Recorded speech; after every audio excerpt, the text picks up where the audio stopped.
మనం ఇక్కడ చేసేటువంటి అంతా కూడాను ప్రతి వ్రతం అందు కూడాను పవిత్రమైనటువంటి ఒక భావములు కలిగే ఉంటున్నాయి. In all these sacred rituals there are sacred thoughts behind.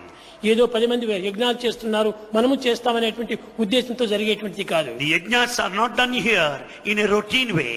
యజ్ఞము అనేటువంటిది పరిపూర్ణ త్యాగంతో చేసేటువంటిది. This yajna is done with the total sacrifice. మాకు ఎట్టి వాంఛలు లేవు. We have no desire. ఎట్టి ఫలితములు లేవు. No expectation. ఎట్టి అభిష్టములు లేవు. Nothing whatsoever. కేవలం లోక కళ్యాణం కోసమే. It is for the welfare of the humanity. సర్వుల యొక్క ఆనంద క్షేమం కోసమనే. Everybody should be సర్వులు happy. పరిపూర్ణ హృదయులు కావాలని. Everybody should be total. అలాంటి పరిపూర్ణ హృదయులు అయ్యే నిమిత్తమై ఈ యజ్ఞమును ప్రారంభిస్తున్నాం. In order to make everybody happy and blissful. దేశంలో క్షామం అంతా వచ్చింది, దేశంలో కరువు అంతా వచ్చింది. ఈ కరువు నివారణకు ఈ కరువులు విరుగులకు నేను చూడను.